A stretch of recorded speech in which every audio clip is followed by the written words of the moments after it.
कोविड-19 विशेष कार्यक्रम के अंतर्गत प्रस्तुत है कोरोना वायरस संक्रमण की वर्तमान स्थिति पर चर्चा, जिसे प्रस्तुत कर रहे हैं आकाशवाणी संवाददाता सिद्धार्थ सिंह। इस कार्यक्रम में आमंत्रित स्वास्थ्य विशेषज्ञ हैं डॉक्टर A.K. वार्ष्णेय। नमस्कार श्रोताओं, आकाशवाणी के समाचार सेवा प्रभाग द्वारा कोरोना जागरूकता श्रृंखला के आज के इस विशेष कार्यक्रम में आपका स्वागत है और आज के इस एडिशन के साथ मैं हूं सिद्धार्थ सिंह।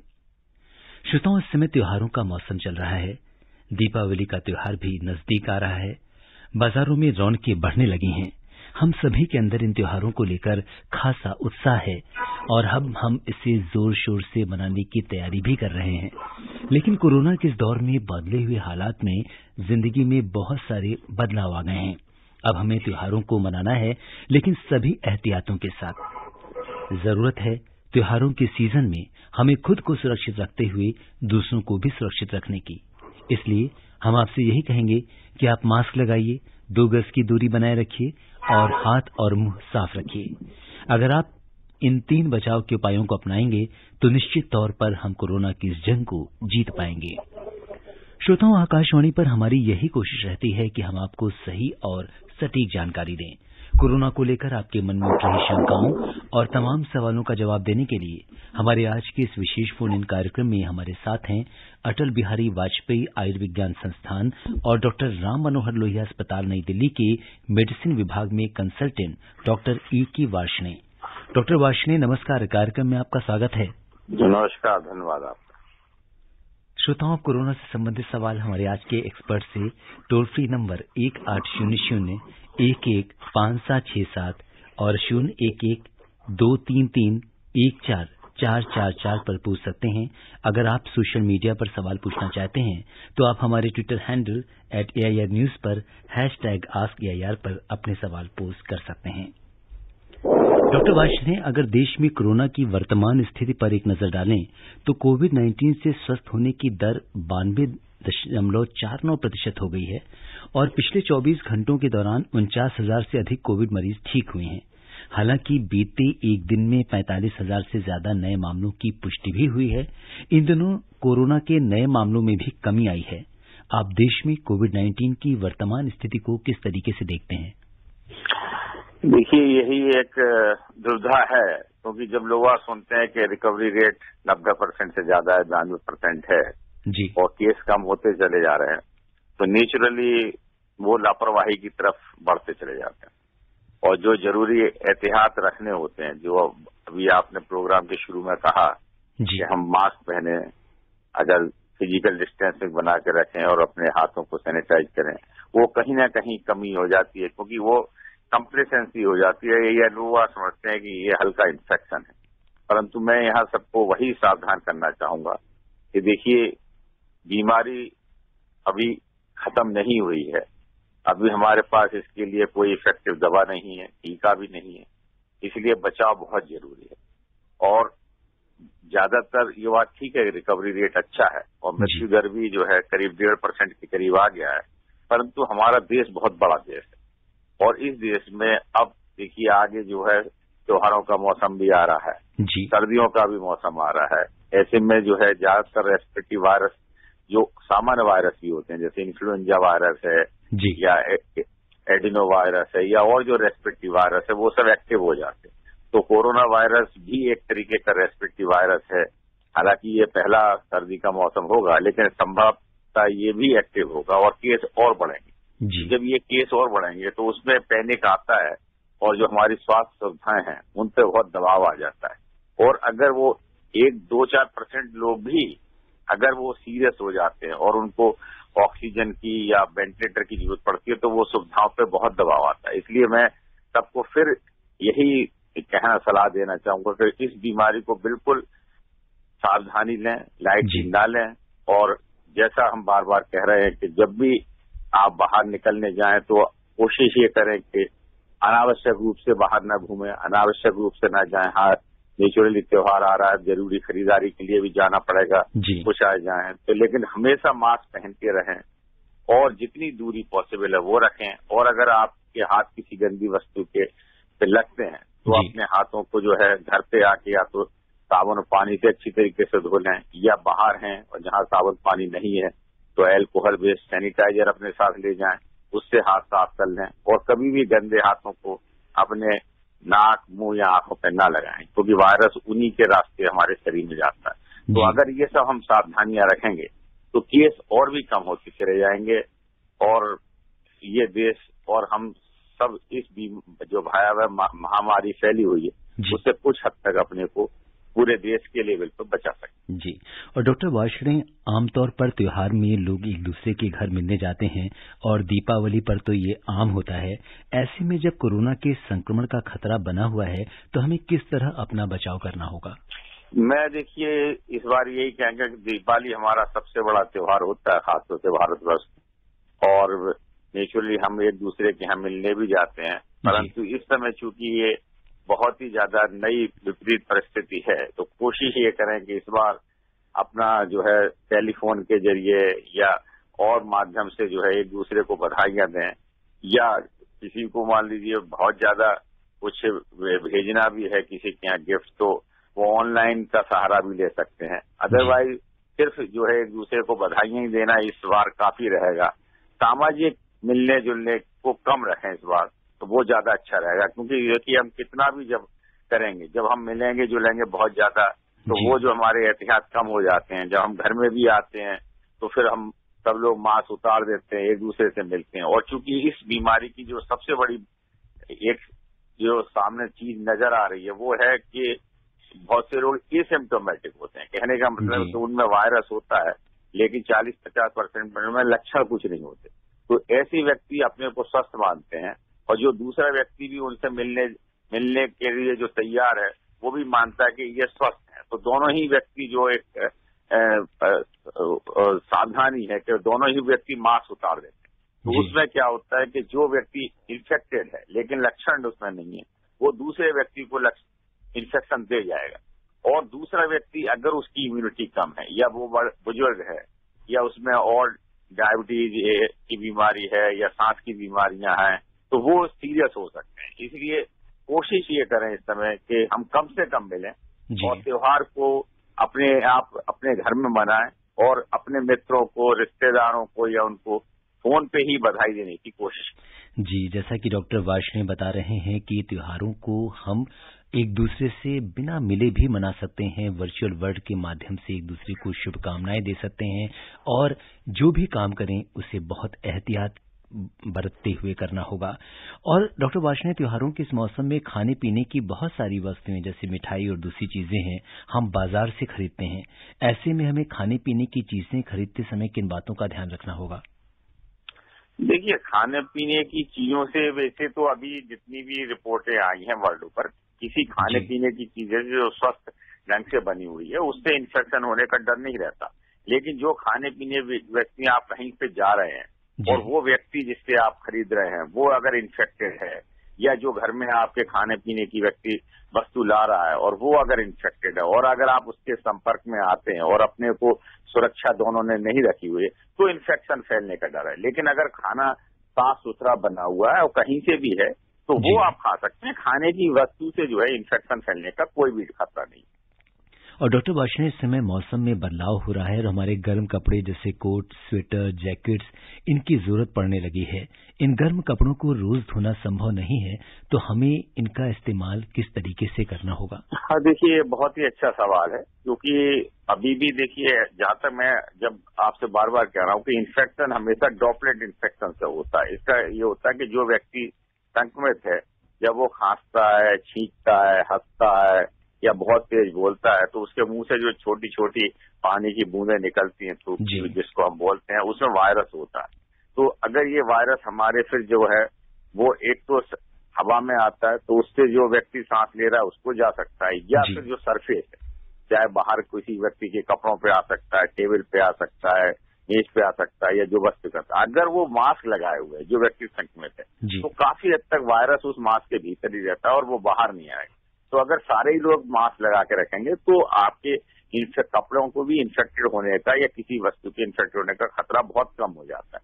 फिर भी अगर हम ये माने कि पूरी तरीके से अगर वो खतरा नहीं जाता तो उसके लिए तरीका तो यही है कि जहां तक पॉसिबल है आप अपनी जो भी खरीदारी करनी है उसकी प्लानिंग कर लें और एक आध हफ्ते में एक बार ही जाएं। और जिस समय अगर आप जाएं उस समय कोशिश करें कि आप एक ही कपड़ा कोई पहन के जाएं, जो भी गर्म स्वेटर है कोई भी पहन के जाएं, और उसको जब आप आए वहां से तो बाहर उतार के रख दें, और अगर हो सकता है जैसे दिन में तो धूप में डाल दें, क्योंकि देखिए जो कपड़े पे वायरस है वो ज्यादा से ज्यादा जो है ऐसा देखा गया कि 8-10 घंटे से ज्यादा जीवित नहीं रहता। तो अगर वो कपड़ा आपने बाहर रख दिया और बाहर धूप में सुखा दिया तो वो वायरस 10-12 घंटे में मर जाएगा।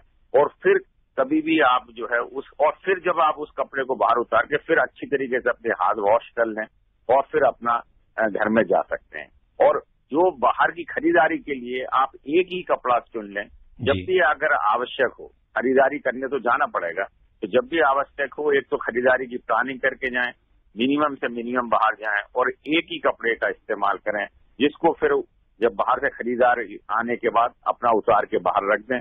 तो इस तरीके से ही एक तरीका हो सकता है, क्योंकि गर्म कपड़ों को देखिए बार बार धो पाना, उन्हें बार बार लॉन्ड्री कर पाना वो संभव नहीं हो पाए। जी। और डॉक्टर वार्ष्णेय, बहुत सारे श्रोता हैं जो आपसे सवाल करना चाहते हैं, और हमारी पहली श्रोता बलरामपुर से रिंकी तिवारी जी हैं। रिंकी जी नमस्कार, कार्यक्रम में आपका स्वागत है। जी नमस्कार के लिए सिद्धार्थ जी आपको बहुत बहुत धन्यवाद, स्वागत के लिए भी बहुत बहुत धन्यवाद। सिद्धार्थ जी आपको मेरा नमस्कार। जी नमस्कार। और डॉक्टर साहब को मेरा नमस्कार। जी नमस्कार। सिद्धार्थ जी आपकी आजाद मुझे मिल रही है तो मैं क्वेश्चन पूछना चाहूंगी सर से कि जैसे हमारे माननीय श्री प्रधानमंत्री जी कहते हैं कि वैक्सीन का ट्रायल हो गया, आप जैसे इस पर सर भी बोलते हैं कि मतलब वैक्सीन का ट्रायल हो गया आने वाला, तो सर कब तक आएगा, हम इसका वेट कब तक करेंगे सर? जी बिल्कुल डॉक्टर वार्ष्णेय, इस समय हर व्यक्ति, हर देशवासी यही जानना चाहता है कि, और हम सभी वैज्ञानिक भी प्रयोगशालाओं में यही कोशिश कर रहे हैं, दिन रात जुटे हुए हैं कि जल्दी से जल्दी कोरोना की वैक्सीन तैयार की जाए। देश में भी वैक्सीन की क्या स्थिति है? हेलो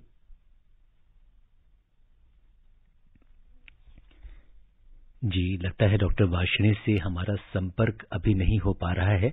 इसके बारे में जरूर हम जानेंगे कि इस समय देश में वैक्सीन की क्या स्थिति है, लेकिन सबसे बड़ी बात यह है कि जब तक रिंकी जी वैक्सीन नहीं आती तब तक हमको जो बेसिक सावधानी है कोरोना को लेकर, वो हमें जैसे मास्क लगाना है, 2 गज की दूरी बनाए रखना है, हाथ और मुंह बराबर धोते रहना है।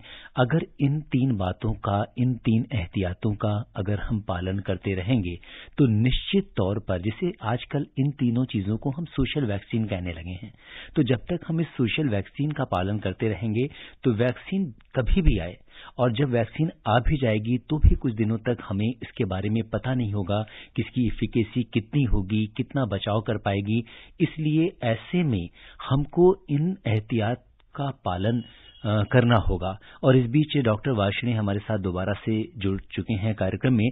डॉक्टर वार्ष्णेय, रिंकी जी का फोन था और वो जानना चाह रही थी कि वैक्सीन देश में कब तक उपलब्ध हो जाएगी? हाँ देखिए, मैं इस बात में यही बता रहा था कि जो वैक्सीन डेवलपमेंट है वो काफी डिफिकल्ट प्रोसेस होती है, और सारे संसार में कई वैक्सीन पे काम हो रहा है। हमारे देश में भी लगभग 3 वैक्सीन पे काफी ज्यादा काम हो रहा है, जो इसकी फेज 3 ट्रायल चल रही है। और अगर ये सब चीजें सक्सेसफुल रही तो शायद अगले साल की शुरुआत में हमें कोई वैक्सीन उपलब्ध हो पाए। जी, और जो श्रोता हमसे कार्यक्रम में अभी अभी जुड़े हैं उन्हें हम बता दें कि आज के कोविड-19 पर इस विशेष कार्यक्रम में श्रोताओं के सवालों का जवाब दे रहे हैं अटल बिहारी वाजपेयी आयुर्विज्ञान संस्थान एवं डॉक्टर राम मनोहर लोहिया नई दिल्ली के मेडिसिन विभाग में कंसल्टेंट डॉक्टर A.K. वार्ष्णेय। आप भी डॉक्टर साहब से सवाल पूछ सकते हैं। हमारा टोल फ्री नंबर है 1800-115767 और दूसरा नंबर है दिल्ली का कोड 011, उसके बाद 233-14-444 पर आप अपने सवाल पूछ सकते हैं। और इस बीच बाड़मेर राजस्थान से सतीश जी हमारे साथ कार्यक्रम में जुड़ चुके हैं। सतीश जी नमस्कार। हाँ सर नमस्कार जी, अपना सवाल पूछिए, स्वागत है आपका। जी मैं ये पूछना चाहता हूँ कि दीपावली के बाद में शादियों का सीजन भी आने वाला है जी, तो उसमें हम अपने आप को कैसे सुरक्षित रखेंगे? जी डॉक्टर वार्ष्णेय, अगर हम देखें तो ये 2-3 महीने बड़े चैलेंजिंग हैं, बहुत चुनौतीपूर्ण है हमारे लिए, क्योंकि आगे जाके सर्दी भी बहुत बढ़ने वाली है, त्योहारों का मौसम चल रहा है और आगे आने वाला जो मौसम है वो शादियों का मौसम है। तो ऐसे में लोगों के भीड़ भाड़ करने की, एक जगह इकट्ठा होने के काफी चांसेस रहते हैं, तो किस तरीके से लोग अपना बचाव कर सकते हैं? बिल्कुल, देखिए ये जो आपने, इन्होंने भी, जो हमारे श्रोता हैं उन्होंने भी सवाल उठाया, आपने ये बात रखी, और सभी लोग इस बात से चिंतित हैं, खासतौर से जो हम स्वास्थ्य विशेषज्ञ हैं वो बहुत चिंतित हैं कि भाई देखिए मौसम सर्दी का आ रहा है, इस समय ये सर्दी का वायरस काफी एक्टिव हो जाते हैं और इस वायरस के भी एक्टिव होने की संभावना है। और जब हम ज्यादा सामाजिक तरीके से काफी लोग एक ही जगह इकट्ठा होंगे तो उसमें वायरस की फैलने की संभावना काफी ज्यादा बढ़ जाती है। तो मैं सबको यही सलाह दूंगा कि जब बहुत ही आवश्यक हो तभी आप सामाजिक फंक्शन में अपने को जोड़ें, और अगर वहां पे भी जाते हैं तो दूरी बना के रखें और मास्क कभी ना उतारें, ठीक है ना। और ये सा ना हो कि मास्क उतारने के बाद एक दूसरे से हम बात कर रहे हैं तो यही, और अपने हाथों पर हमेशा जो है सैनिटाइज करते रहें। अगर ये 3 चीजें करेंगे तो पॉसिबल है कि हम इन्फेक्शन को कुछ इसका रोकथाम कर सकें जी। लेकिन मैं सलाह यही दूंगा कि जहां तक अगर आवश्यक ना हो तो सामाजिक ऐसी चीजों से अपने को दूर रखें तो अच्छा है जी। और डॉक्टर वैष्णव, सबसे बड़ी बात ये होती है कि मास्क हम किसी बाहरी व्यक्ति के सामने तो जरूर लगा लेते हैं, लेकिन जहाँ पे अपने लोग होते हैं, बहुत नियर डियर वंस होते हैं, तो कई बार हम बड़ा ऐसा सोचने लगते हैं कि कहीं ये व्यक्ति बुरा ना मान जाए कि इसको देखकर हमने मास्क लगा दिया, तो वहाँ पे अक्सर हम लोग ढिलाई बरतते हैं, तो ऐसे में संक्रमण की संभावना काफी होती है। हाँ बिल्कुल, ये आपने ठीक कहा। देखिए यही एक सबसे बड़ी चीज है कि जो मैंने पहले प्रोग्राम में कहा था कि काफी लोग जो है वो एसिम्प्टोमेटिक होते हैं, जैसे उनको वायरस इन्फेक्शन है लेकिन उन्हें कोई भी लक्षण नहीं है, ना कोई गला खराब है ना बुखार है, लेकिन कई जगह से संक्रमण आ गया, तो ये लोग दूसरों को संक्रमण दे सकते हैं। तो हम ये मान के चलें कि जो भी व्यक्ति हमारे संपर्क में आ रहा है वो पोटेंशियली संक्रमित हो सकता है, जब तक कि हम बिल्कुल ही उसके साथ घर में रह रहे हैं, 2-3 लोग घर में रह रहे हैं, तब तो हम ये मान के चल रहे हैं कि चलो वो बिल्कुल ठीक है, उनसे संक्रमण नहीं हुआ। लेकिन अगर अपने कोई भी रिश्तेदार से मिल रहे हैं, कोई भी अपने मित्र से मिल रहे हैं, तो हमेशा ये है कि आप अपने को मास्क लगाइए। सबसे पहले तो है कि अगर आप अपना मास्क लगाए होंगे तो शायद दूसरे व्यक्ति को भी ये संदेश मिलेगा कि ये मेरे लिए भी मास्क लगाना बहुत जरूरी है।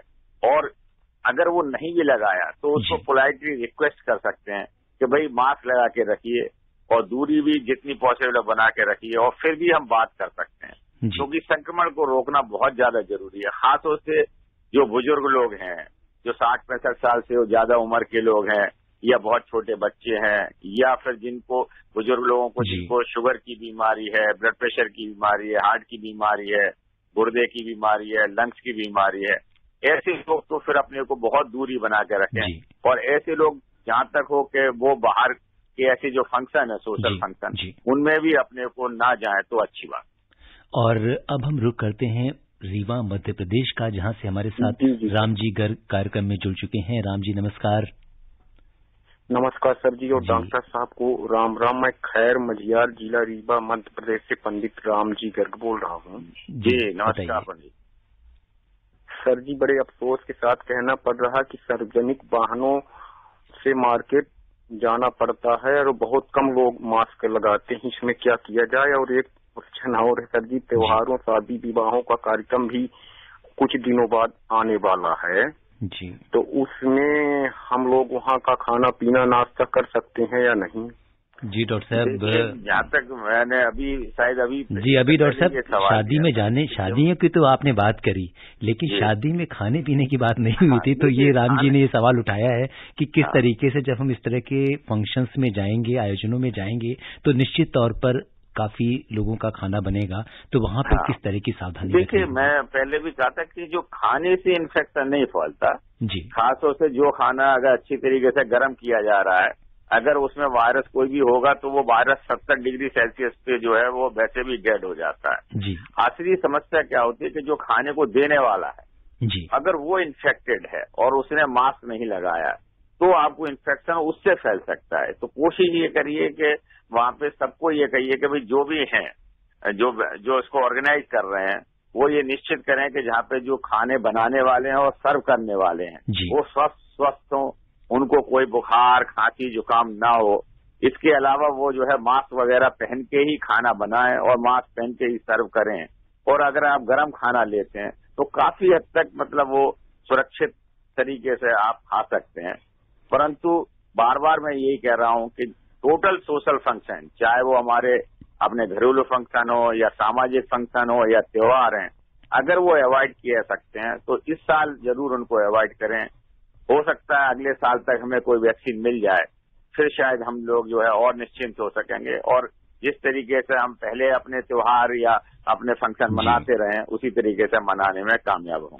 और डॉक्टर वार्ष्णेय, इन्होंने एक दूसरा सवाल ये पूछा था कि इस समय जो सार्वजनिक परिवहन के साधन हैं, अगर हम देखें तो जैसे दिल्ली में भी बसेस जो हैं उसमें जो टोटल नंबर ऑफ सीट्स हैं उसके हिसाब से पहले जो 20 लोगों की रिस्ट्रिक्शंस थी वो हटा ली गई हैं और अब नंबर ऑफ सीट्स जितनी होंगी उतने यात्री बसों में सफर कर सकेंगे। तो ऐसे जब हम सार्वजनिक परिवहन के साधनों का उपयोग करते हैं तब हमें किस प्रकार की सावधानी रखनी होगी? देखिए, बिल्कुल आपका ये सवाल बहुत ही वाजिब है कि जब भी हम ये सार्वजनिक, तो उनको लगातार सैनिटाइज, मतलब गवर्नमेंट कहती है कि हम सैनिटाइज करेंगे या वहां पे सामाजिक दूरी बना कर रखें, परंतु वो संभव नहीं हो पाता।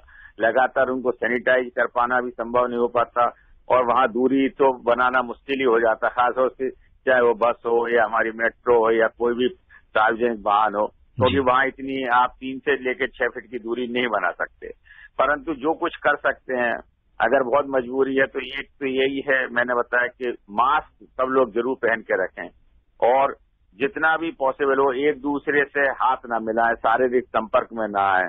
और अगर वहां पे कोई वस्तु छू रहे हैं, मान लीजिए बसों के हैंडल छू रहे हैं या कोई छू रहे हैं, तो फिर अपने हाथों में एक सैनिटाइज रखें, अपने अल्कोहल बेस जिसमें 70% और उसने हाथों को अच्छी तरीके से साफ कर लें, तभी अपने नाक, मुंह या आंख पे हाथ लगाएं। और कोशिश ये करें, अगर जरूरी हो सकता है तो मास्क के ऊपर अगर एक फेस शील्ड पहन सकते हैं तो वो और थोड़ी सी सुरक्षा दे सकता है। यही तरीके से करके हम जा सकते हैं अगर बहुत ज्यादा जाना मजबूरी है और हमें सार्वजनिक वाहन का ही इस्तेमाल करना पड़ रहा। बिल्कुल, तो जैसा कि डॉक्टर वार्ष्णेय बता रहे हैं कि अगर हमें सार्वजनिक वाहनों का उपयोग करना है तो हमें अपनी सीट को सैनिटाइज करना होगा, हमें मास्क लगा कर रखना होगा और अगर बहुत जरूरत पड़ती है तो हम फेस शील्ड का भी उपयोग कर सकते हैं। इस बीच हम रुख करते हैं अलवर राजस्थान का, जहां से हमारे साथ कार्यक्रम में राधेश्याम जी जुड़ गए हैं। राधेश्याम जी नमस्कार। नमस्कार जी, कार्यक्रम में आपका स्वागत है। Thank you sir. अपना सवाल पूछिए। सर, मैं ये पूछना चाहता हूँ कि जो स्कूल खोलने की बातें हो रही है 9 से 12 की जी, तो इस वर्ग के जो बच्चे हैं स्कूल में जाएंगे तो सोशल डिस्टेंसिंग का पालन तो सर बहुत मुश्किल होगा। यदि वो जाते हैं, आगे बातें हो रही है दिसंबर में खुलने की, तो कैसे बचाव करेंगे अपने आप को, कैसे? जी, डॉक्टर वार्ष्णेय, सरकार अब स्कूल खोलने की तैयारी में है। अगर हम देखें तो महाराष्ट्र में भी दीपावली के बाद उच्च और उच्चतर माध्यमिक विद्यालयों को खोलने के आदेश दिए गए हैं। तो ऐसे में जब अगर हम देखें तो 9वीं और 12वीं की कक्षाएं जब शुरू हो जाएंगी तो किस तरीके से लोगों को स्कूल में क्या सावधानी रखनी होगी, इसके बारे में बताइए। हाँ, देखिए ये बिल्कुल बहुत अच्छा सवाल है कि देखिए जहाँ तक है, चूंकि अब जो वो बड़ी क्लास के बच्चे हो रहे हैं जी, खासतौर से 9 से लेकर 12 के, उनके लिए चिंता हो रही है लोगों को कि भाई उनकी पढ़ाई घर से नहीं हो पाएगी शायद, तो इसलिए बात चल रही है। प्राइमरी के लिए तो अभी स्कूल खोलने की बात नहीं चल रही, परंतु इनकी चल रही, लेकिन कुछ सावधानियां रखना बहुत जरूरी है। एक तो ये हो सकता है कि जो ऐसे बच्चों के स्कूल हैं वो सबको एक साथ ना बुलाया जाए जी, जैसे कुछ क्लासेस जो है वो मॉर्निंग में की जाए, कुछ लोगों को शाम को किया जाए। प्लस स्कूल में भी जैसे जो डिस्टेंसिंग, अगर बच्चों के बीच में जैसे एक क्लास में कुछ कम बच्चे रखे जाएं और उनको दूसरी क्लास में किया जाए तो सोशल डिस्टेंसिंग का वहां पालन हो सके।